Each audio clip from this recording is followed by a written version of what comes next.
Hello everyone, welcome back to Nimsite. First of all, a very happy and blessed new year to everyone who is listening. So today, as part of the Australia series, I'm going to talk about the new migration strategy that the government has announced. Now, I already did a video on this topic, but unfortunately, I received a feedback that there were some audio issues with that video. So if you've already seen that video, feel free to skip this. If not, I promise this would be a better video. Thank you for understanding. So the government has announced a new migration strategy. There are endless reasons that they state behind this new migration strategy. There's a whole comprehensive guide. I'll place the link of that whole document in the description. So there are a lot of jargons, a lot of things written in detail. I thought I'll do a simplified version of that migration strategy for people who are interested in Australia. So let's move on to today's video.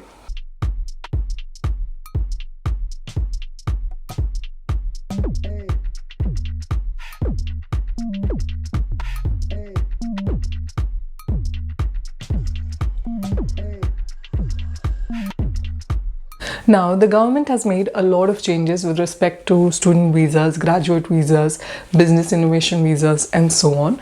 Now, the reason behind most of these changes is to address some of the problems in the economy, to have more skilled labor, young skilled labor, and they also want to reduce the net skilled migration numbers.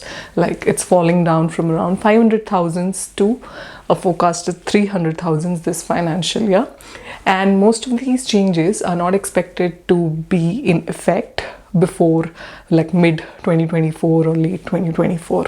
Still, there are a lot of discussions and things that are going on. So let's discuss about the changes. So the first change is with respect to student visas. Now, the government has made stricter rules when it comes to student visas. So you initially had something called a genuine temporary entrant GTE test, where you had to state your expenses, your SOP, and a whole lot of things as part of a student application. The government plans to replace that with a different test called genuine student test. Basically, here you might have to highlight your intention of going back to your home country, like after completing your degree, how it would be useful, and you have a genuine reason to go back to your home country. So they just want, they want to address, there was like a housing crisis because of whole lot of migrants coming, they not being able to find accommodation, students not being able to find accommodation. So that could be one of the reasons of having these stricter rules when it comes to student visas, where they want to entertain only genuine applications who are actually interested in their educational system. And then there's also a talk about increasing the English requirements, but English requirements are mostly, in some places it was like 5.5 or 5, that would go up to 6. There's no talk as to going beyond that eligibility.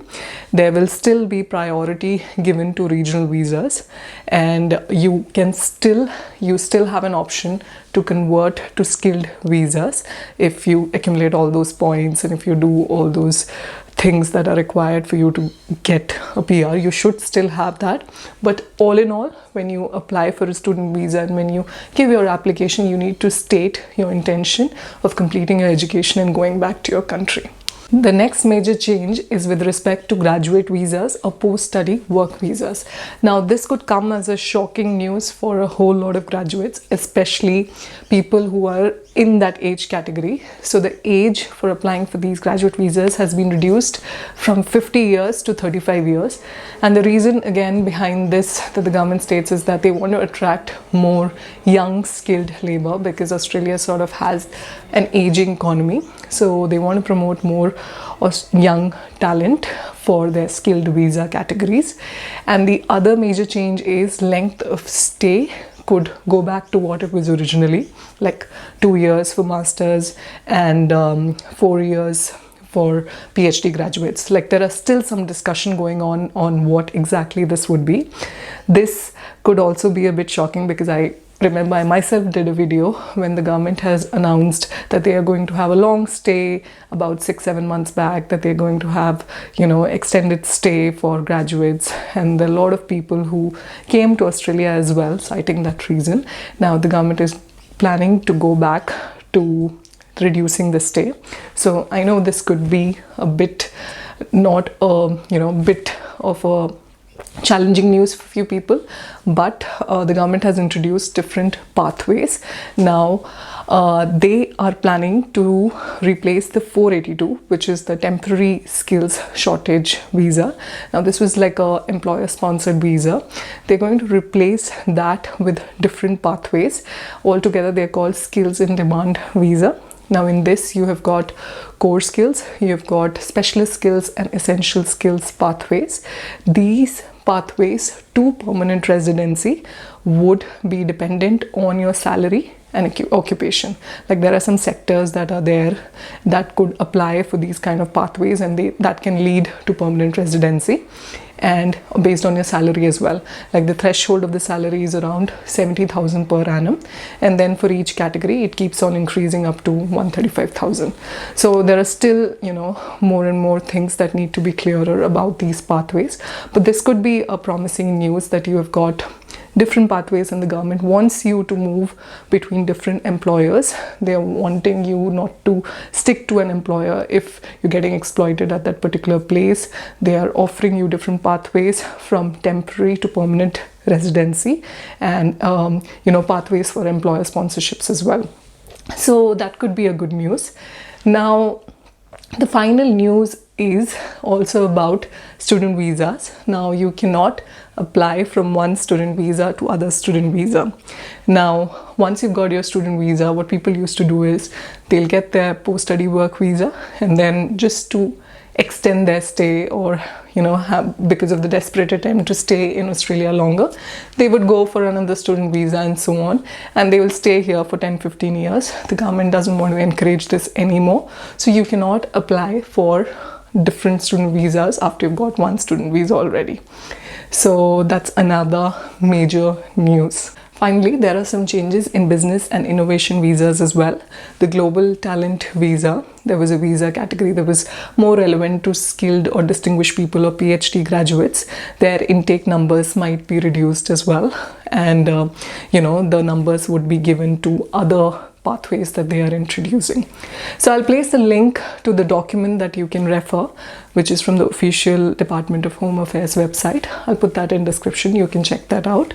Now before I end this video, I would like to talk about some takeaways or tips that I think could be useful for international students and migrants. Now the first tip is, as you would have already understood, that the migration process can be unpredictable. Especially in Australia, the rules change quite often with new governments coming up, with new migration ministers or new problems in the economy. The rules can change very often. Like in 6 months back, like I said, there was some post-study news that was quite encouraging, and now it has been changed to address some other problems, etc. So be as fast as possible. Don't wait. Take your decisions quickly when it comes to migration process. Because being at the right place at the right time can actually lead you to get a PR. So PR migration process, you need luck as well. It's not just points, or it's not just other things. You need to have some kind of luck. So be ready with your English test, assessments, everything. Make sure that they are all updated.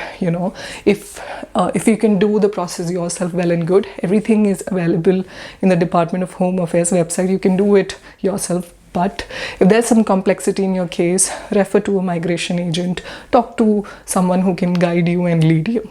So that's my first advice, be as fast as possible when it comes to applying for PR and other skilled visas. The second tip I think that could be useful for international students is, if you are genuinely interested for permanent residency, you have an option, right, to convert your student visas later to skilled visas.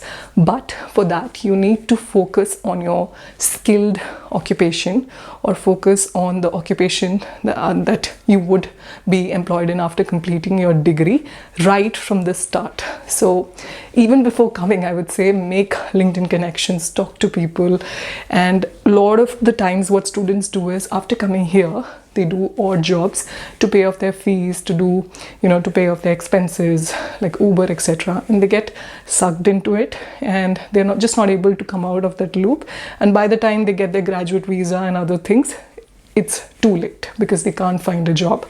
So right from the beginning, focus on doing volunteering, internships, certifications, making network connections, etc.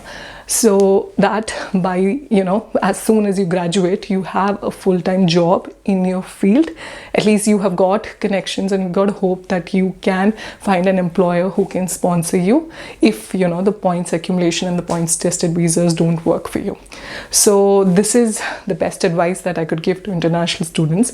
I tried for points tested visas. I waited, but what worked for me eventually is the employer sponsored visa. And with the government introducing even more pathways that are, somehow related to the employer sponsorships, I think it is very important for you to find connections early on, to find possible employers that, as soon as your studies are over, who can employ you and give you a chance. So that's the best advice that I can give to international students. I hope you found this video helpful. I do many more such videos on Australia. If you have any feedback about these migration updates or any other topics that you want me to cover, please add it down in the comments. Thank you so much for listening. Content shared in this video is based on personal experience and research. If you enjoyed the video, like, share and subscribe. Keep watching, keep listening and continue learning.